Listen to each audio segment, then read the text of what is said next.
पूर्वजों का प्रसिद्ध इक्ष्वाकु वंश मेरे साथ ही समाप्त हो जाएगा? यदि मैं देवताओं को प्रसन्न करने के लिए एक बलिदान का आयोजन करूं, तो निश्चित ही वो मेरी इच्छा पूरी कर देंगे। उन्होंने अपने सलाहकार और सारथी सुमंत्र को बुलाया। पुजारियों और ऋषियों को बुलाओ। मैं देवताओं को प्रसन्न करने के लिए अश्वमेध यज्ञ करने वाला हूँ।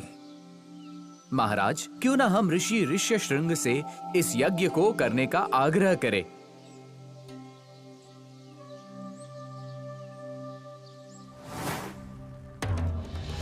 बहुत समय पहले की बात है, जब अंगराज्य अकाल से जूझ रहा था, तब उन्होंने ही देवताओं को प्रसन्न कर राज्य में वर्षा करवाई थी।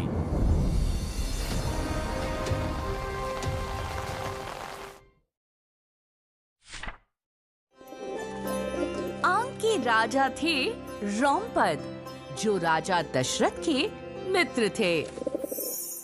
ऋषि ऋष्यशृंग का विवाह रोमपद की बेटी शांता से हुआ था। ये याद आते ही राजा दशरथ की आंखें चमक उठीं। निश्चित रूप से रोमपद ऋषि ऋष्यशृंग को मेरी मदद करने के लिए जरूर कहेंगे। मैं तुरंत अंग के लिए प्रस्थान करूंगा।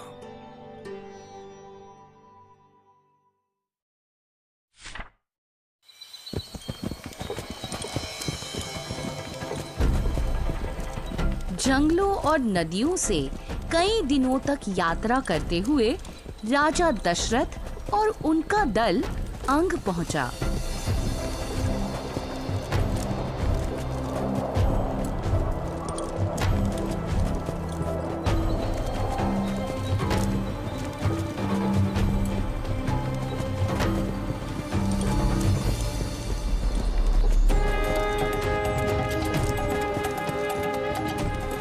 राजा रोमपद ने उनका बड़े स्नेह से स्वागत किया।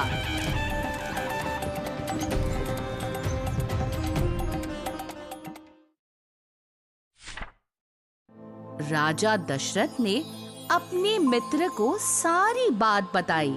मेरा मन अशांत है।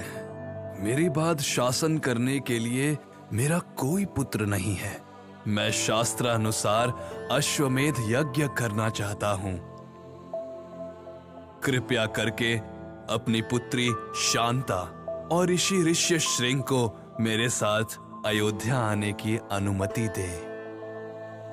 हाँ, बिल्कुल। रोमपद ने तुरंत अनुमति दे दी।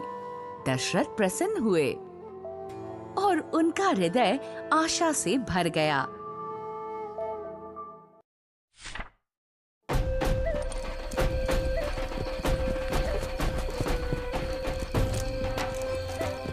जब वे शांता और ऋषि ऋष्यशृंग के साथ कोसल लौटे, तब अयोध्या वासियों ने ढोल, नगाड़े और शंख बजाकर उनका भव्य स्वागत किया।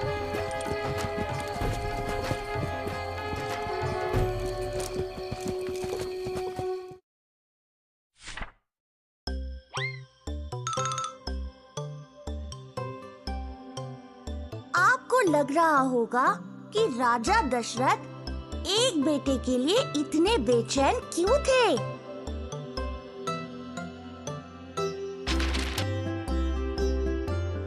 पहले के समय में बेटों को ही उत्तराधिकारी माना जाता था। उनका ही अपने पिता की संपत्ति में हिस्सा होता था।